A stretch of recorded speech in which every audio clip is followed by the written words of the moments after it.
Vamos falar nesse vídeo aqui da vitória do São Paulo sobre 2-0 aí, né, sobre o Sport, jogo que aconteceu aí na Ilha do Retiro, jogo fora de casa aí, o São Paulo ganha a primeira partida aí das oitavas de final. Vamos repercutir aqui um pouco o que aconteceu no jogo e também a fala aí do técnico Dorival Júnior, que já começa a ficar um pouco preocupado aí com alguns acontecimentos aí no jogo.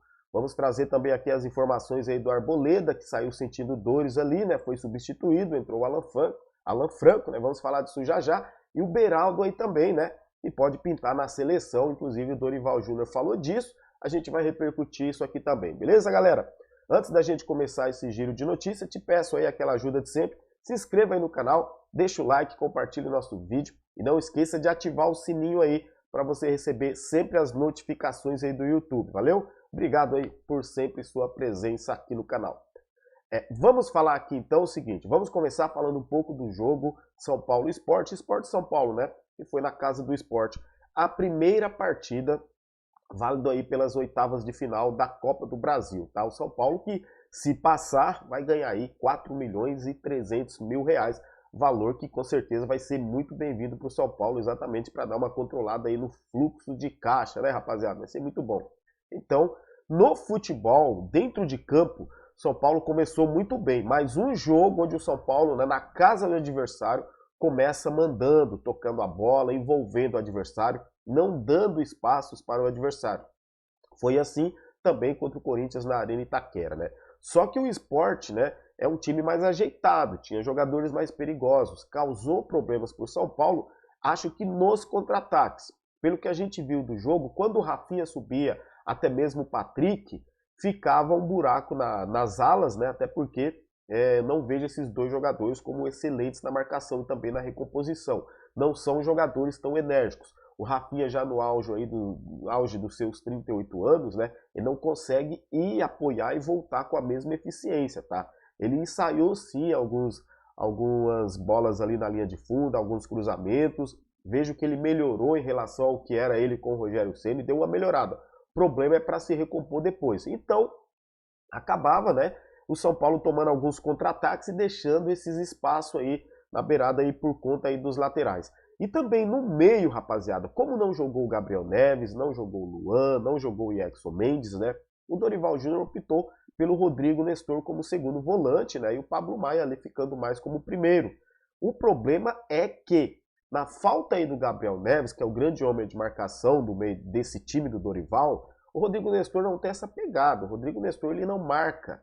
Dificilmente ele chega ali para apoiar o time, para ajudar. Quando ele cria alguma coisa, os atacantes também não concluem, é bem verdade, né? Então, o São Paulo também precisa melhorar nessa questão aí do ataque, da sua profundidade.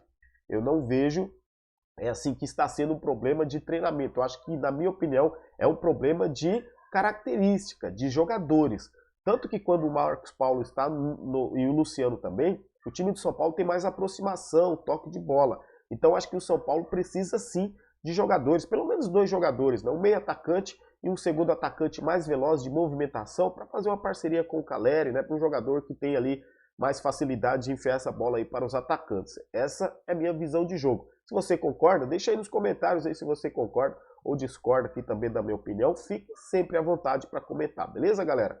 Mas é logicamente sempre com respeito aqui, a gente respeitando a opinião do outro. Sejam todos aí sempre bem-vindos. Agora acontece o seguinte, né? Você vê que no segundo tempo, quando entra o Gabriel Neves é aquele primeiro volante que distribui o jogo também, ele dá aquele passe vertical sempre para frente, ele não fica voltando a bola para o goleiro, como os zagueiros do São Paulo, os laterais, os volantes, ficam toda hora voltando. E é um jogo perigosíssimo isso.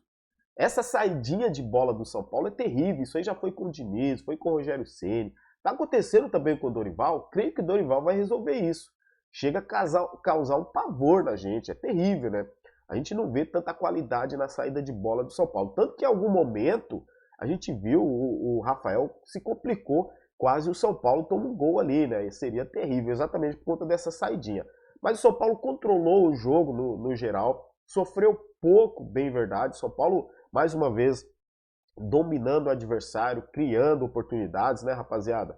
O São Paulo que vem muito bem armado com o Dorival Júnior. O São Paulo vem crescendo, tá em evolução. O São Paulo tá forte mesmo. 3, 4 peças nesse time vai deixar o tricolor brigando aí por títulos na temporada, não tenho dúvida. O time do Dorival está encaixadinho, galera. O time está muito bom, né? Como a gente falou, faltam algumas peças, mas agora em junho, bem provável que essas peças vão chegar e o São Paulo vai se ajeitar ainda mais. Né? Quando foi expulso lá o homem do rapaz do esporte, o volante do esporte, né? O São Paulo começou, né, a ter mais espaço, trabalhar mais a bola, achar mais espaço, logicamente. E aí, numa primeira jogada lá que o Luciano fez o gol, um passe lindo de calcanhar do Marcos Paulo. O que é isso? Que jogada, hein? Bola do Pablo Maia pro Gabriel Neves, que deu pro Marcos Paulo dar de letra pro Luciano pegar e fazer o gol, mesmo caindo ele fez o gol. O segundo gol, boa jogada também, criação, né? O Caleri pra linha de fundo, rolou para trás. O Marcos Paulo, dentro da pequena área, fez um belíssimo gol ali, né, concluindo ali. Então, mais um belíssimo gol do São Paulo, 2-0, encaminha bem aí a sua classificação para a próxima fase. Esse é um resumo aí que eu faço aqui, essa é a minha visão de jogo. Deixa aí se você também concorda, beleza? Se não concorda, deixa aí nos comentários também. Galera, agora o seguinte, aí o Arboleda, vamos já falar do Arboleda, que preocupa um pouco a situação do Arboleda, inclusive o Dorival falou isso na entrevista, né? Preocupa pela forma que ele não soube, né? O Arboleda não soube identificar bem, né, se era realmente uma cãibra ou outra coisa. Né? Uma coisa que ele disse que o Arboleda não sentiu, né? Inclusive no primeiro diagnóstico aí dos médicos do São Paulo, e o São Paulo, que o Arboleda não sentiu aí que foi uma ruptura de músculos. O Arboleda saiu sentindo aí dores na perna esquerda, o jogador que saiu sentindo aí dores na perna esquerda, num primeiro momento, né, era ali cãibra. Ele passou a informação ali para os companheiros também que era cãibra que ele estava sentindo, né? Ele vai fazer mais exames detalhados assim que chegar em São Paulo. A gente vai poder ver aí se realmente, né, o que o Arboleda estava sentindo ali era cãibra ou algo mais sério. Mas pelo que o Dorival falou, né, tem sim uma preocupação aí com essa questão de uma possível lesão aí do jogador. Tomara que não seja nada grave, porque a gente vem sempre falando, o Arboleda e o Beraldo é uma dupla de zaga perfeita no São Paulo. Tomara que não tenha sido nada de grave aí com o Arboleda, que tenha sido apenas uma câimbra. E possivelmente ele nem vai jogar no sábado contra o Vasco. Não tem um tempo hábil aí de recuperação.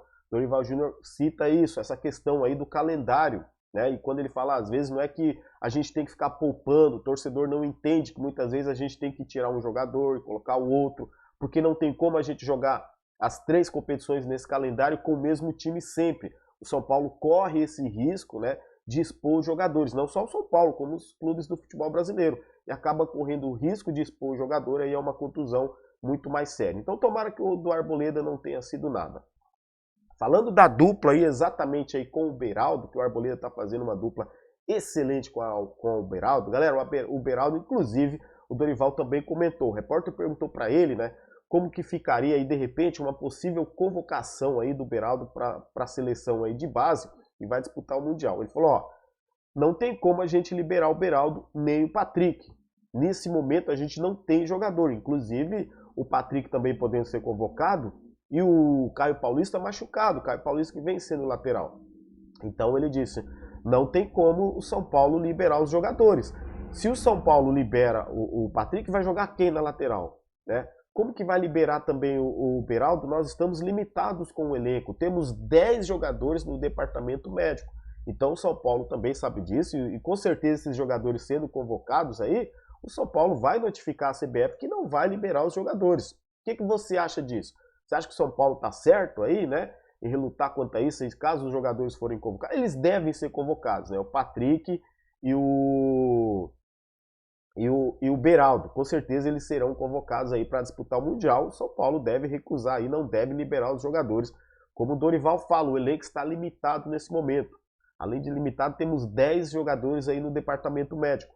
Alguns jogadores vão voltar assim, como o Dorival fala, mas vai demorar um pouquinho. Eles estão fazendo essa transição em campo. Então é necessário a gente ter paciência também, como o Dorival fala, rapaziada, nessa questão aí agora dessa movimentação, troca de jogadores.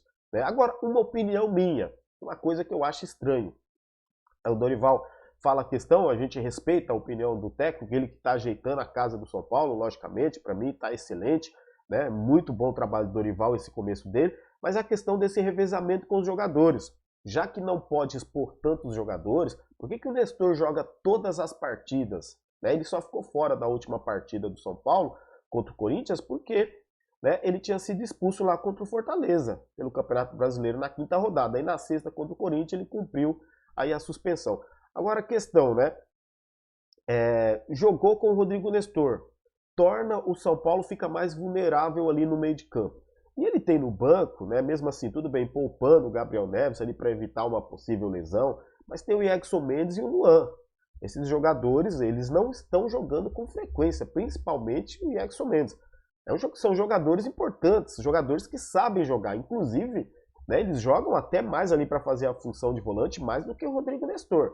Na minha opinião, acho que estão faltando oportunidades, tanto para o Luan quanto para o Jackson Mendes terem mais aí rodagens, jogarem mais partidas aí no São Paulo. Principalmente no meio de campo, quando o Gabriel Neves não joga, a gente vê claramente que fica o São Paulo aberto no meio campo. É isso. Galera, obrigado pela sua presença. Se você chegou até aqui e não é inscrito no canal, se inscreva aí no canal. Deixa o like também antes de você sair do vídeo aí, que ajuda demais aqui o nosso conteúdo. Valeu, galera? Forte abraço para todos. Fiquem com Deus aí. Até o próximo vídeo. E como sempre, vamos São Paulo! Valeu, galera. Até mais.